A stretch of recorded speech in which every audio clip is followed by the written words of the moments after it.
Donald Trump emula a Pablo Iglesias y quiere prohibir que los fondos de inversión compren vivienda. Pero ¿por qué esta medida es una mala idea económica? Veámoslo. Donald Trump pretende aprobar en los Estados Unidos una medida que proponen en España Podemos o Sumar.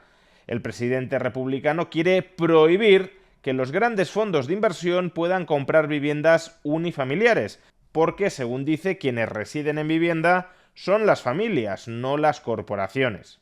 Y desde luego que Donald Trump y Pablo Iglesias coincidan en proponer esta medida puede resultar chocante, pero en sí mismo no nos dice nada sobre si la medida es correcta o incorrecta. Incluso podría suceder que el hecho de que dos personas aparentemente tan alejadas en lo ideológico coincidan en este asunto, podría suceder que sea indicativo de que ese asunto es de sentido común, que tanto la izquierda como la derecha, o según dirían algunos, la extrema izquierda y la extrema derecha, coinciden en algo tan básico como que los grandes fondos no han de comprar vivienda. Así que vamos a explicar por qué esta medida, que ya veremos si finalmente aprueba el Congreso estadounidense, es un error. Y lo vamos a explicar más allá de consignas, como que quienes habitan en una vivienda son las familias y no las empresas, porque desde luego los fondos de inversión no compran viviendas para habitarlas, pero tampoco para que no las habite nadie. Cuando un fondo de inversión compra una vivienda, en general es para sacarla al mercado del alquiler, y esa vivienda la termina alquilando una familia. Vamos, que no se trata de que cuando un fondo compra una vivienda esté dejando a una familia sin hogar.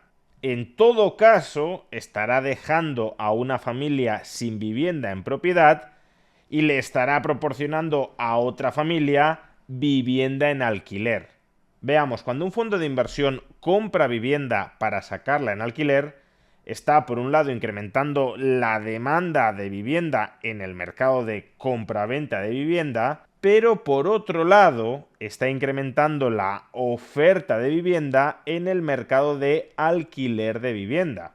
Por tanto, la influencia que tendrá el fondo de inversión sobre los precios de la vivienda es aumentar el precio de compraventa, pero al mismo tiempo reducir el precio de alquiler. De hecho, la evidencia que tenemos al respecto es justamente esa.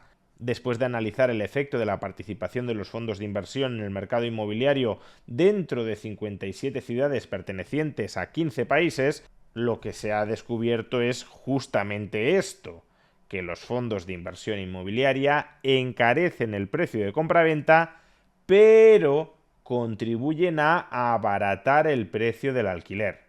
¿Y esto por qué es así? ¿Por qué los fondos de inversión inmobiliaria contribuyen a abaratar los alquileres, pero al mismo tiempo a encarecer los precios de compraventa? Bueno, la lógica básica superficial ya la hemos expuesto. Los fondos de inversión inmobiliaria son demandantes de vivienda en el mercado de compraventa y oferentes de vivienda en el mercado del alquiler. Por tanto, como demandantes contribuyen a elevar el precio y como oferentes contribuyen a reducir los alquileres. Sin embargo, la lógica económica de fondo de este fenómeno es algo más compleja. Por un lado, los fondos tienden a abaratar el precio de los alquileres por economías de escala y, si acaso, profesionalización en la gestión. Sacar al mercado del alquiler una vivienda tiene una serie de costes fijos de gestión que se pueden reducir cuando una misma persona o un mismo equipo de personas saca al mercado del alquiler múltiples viviendas, porque reparte entre todas ellas esos costes fijos. Por tanto, los fondos, al manejar un amplio stock de vivienda en alquiler, reducen el coste medio de gestión del alquiler de cada una de esas viviendas y consiguen abaratar el precio del alquiler. No solo eso, los fondos también compran viviendas que pueden ser inhabitables, las rehabilitan y las sacan al mercado del alquiler, contribuyendo por tanto en términos netos a aumentar la oferta de vivienda en alquiler. Pero si abaratan el precio del alquiler, ¿por qué entonces se encarece el precio de compraventa de la vivienda? Pues por lo siguiente, el precio de compraventa de una vivienda no es más que el valor presente, el valor actualizado de los servicios futuros de residencia que esa vivienda nos proporciona. ¿Y cuánto vale un servicio de residencia de habitaje en esa vivienda? Pues el precio de mercado que mejor lo aproxima es justamente el alquiler. Por tanto, podemos decir que el precio de compraventa de una vivienda es el valor actualizado, el valor presente de sus flujos futuros de alquiler. Por consiguiente, el precio de compraventa de una vivienda se puede elevar por dos razones. La primera, porque el flujo de alquileres futuros se incremente.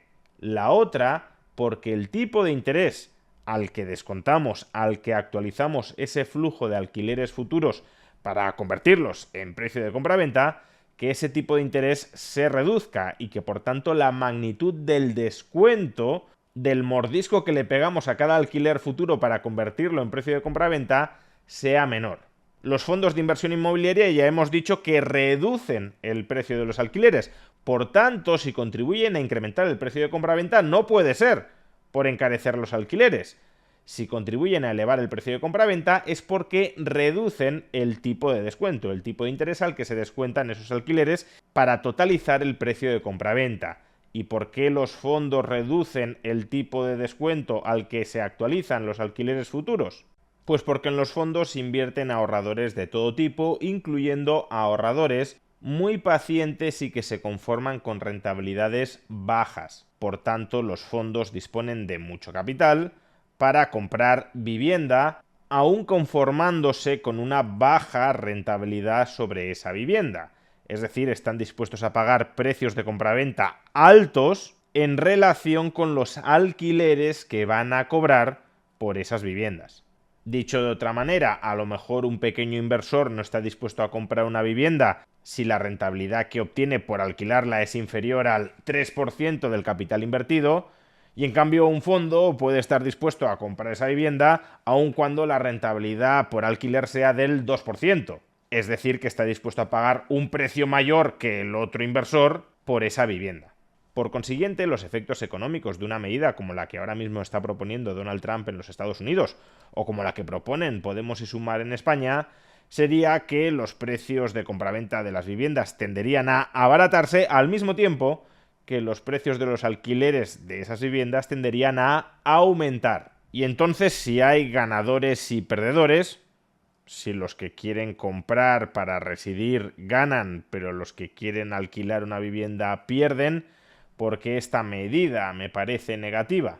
Pues por dos razones fundamentales. La primera es por los efectos a medio-largo plazo.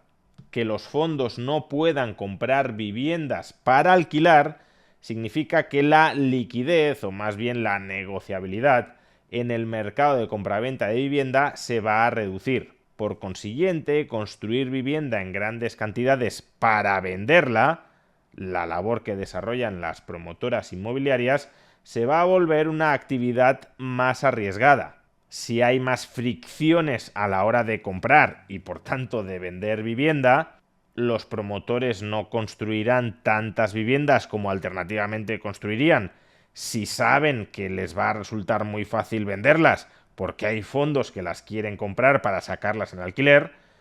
No van a construir tantas viviendas y las que construyan las tendrán que vender a un precio más alto para compensar el mayor riesgo de iliquidez. Es decir, que aunque el efecto a medio plazo de los fondos sea encarecer el precio de compraventa, a medio largo plazo no parece ni mucho menos tan claro que esto vaya a ser así.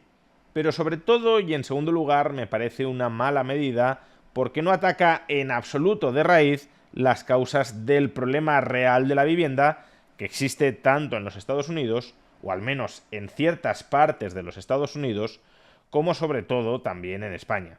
Como hemos visto, los fondos de inversión no son los responsables de que el precio del alquiler suba persistentemente ni en España ni en los Estados Unidos. Los fondos contribuyen en el margen a abaratar el precio del alquiler o a que no suba tanto como alternativamente subiría. Y que el precio del alquiler de la vivienda se esté encareciendo sostenidamente es un síntoma de que falta vivienda para residir en un país o al menos en ciertas zonas de un país, porque el encarecimiento sostenido de los alquileres pone de manifiesto que hay más demanda de vivienda para residir que oferta. Y este es el motor fundamental que a su vez está encareciendo el precio de compraventa de la vivienda. Antes hemos dicho que había dos factores que podían encarecer el precio de la vivienda. Uno, que se abaratara el tipo de descuento al cual se capitalizan los alquileres futuros. El otro, que esos alquileres futuros suban.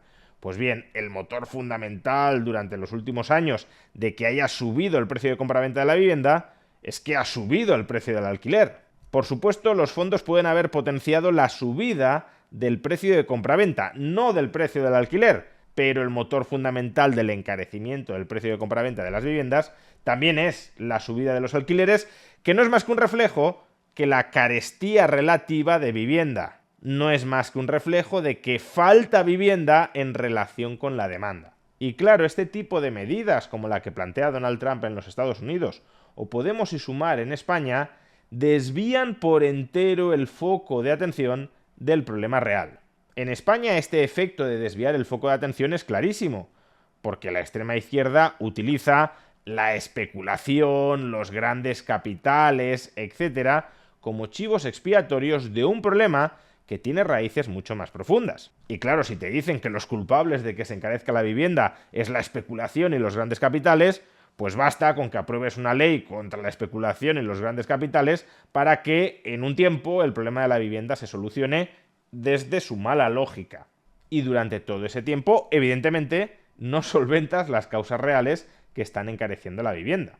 Es más, el debate público se desvía de discutir esas causas últimas para perder el tiempo hablando de absurdeces que no están relacionadas con el problema de fondo. Porque el problema de fondo, repito una vez más, es que la demanda es muy superior a la oferta.